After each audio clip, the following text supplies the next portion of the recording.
کارمەندانی پاکەرەوەی مین ڕۆژانە خۆ ئامادە ئەکەن بۆ پاکردنەوەی ماڵێکی تر لە تەقەمەنی و پاشماوەکانی جەنگ لە ناوچەی شارە کۆنەکەی مووسڵ کە دوا پێگەی چەکدارەکانی داعش بووە. پاش تێپەڕینی 5 ساڵ بەسەر نەمانی داعشدا هێشتا دانیشتوانی شارە کۆنەکەی مووسڵ نەیانتوانیوە بگەڕێنەوە بۆ ماڵەکانیان.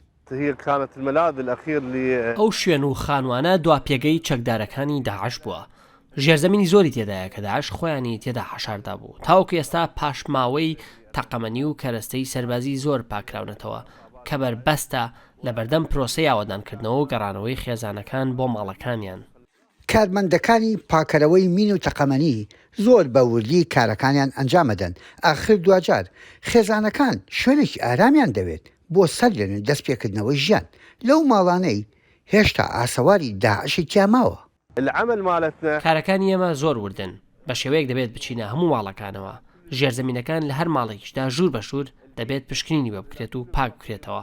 ڕووبەری مەترسیدار لە شارە کۆنەکەی مووسڵ وەک کارمەندان ئاماژەیان بۆ کردووە نزیکەی 150,000 مەتر چوارگۆشەیە و 300 خانوبەرە لە خۆگرێت. بەهۆی مەترسی کارەکەشەوە هێواش ماڵەکان پاک دەکرێنەوە. لەولاشەوە خاوەن ماڵەکان لە دۆخی ئاوارەی و بێشوێنیدا ئۆقریان لەبەر بڕاوە. 5 ساڵە تازە کاری تیا دەکەن. بەو شێوەیە بێت نزیکەی 12 ساڵی پێدەچێت تا خانوویەکی وەردەگرین. جا تەمەەن چی دەمێنێت؟ سوپاسگوزارین پاکی دەکەنەوە بەڵام هەندێک پەلە بکەن.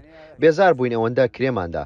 ڕۆحی ئێمە و هەموو یادەوەریمان لێرەیە دەمانەوێت بگەڕێینەوە.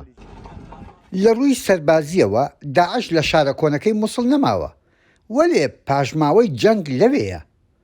هەر ماڵێک ماوەیەکی درێژ پاکردنەوەی ورد دەخوازیە.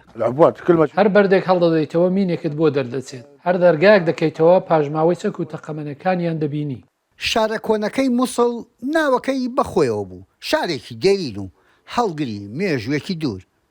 داعش لە پاش خۆی وێرانەیەکی بەجێهێشت. کۆمپانیای تێرفاتیشی ئەمریکی و کارمەندە عێراقیەکانی دەیان نەبێ ڕۆح بەبەری مێژوودا بکەنەوە. یەحیا بەرزنجی دەنگی ئەمریکا.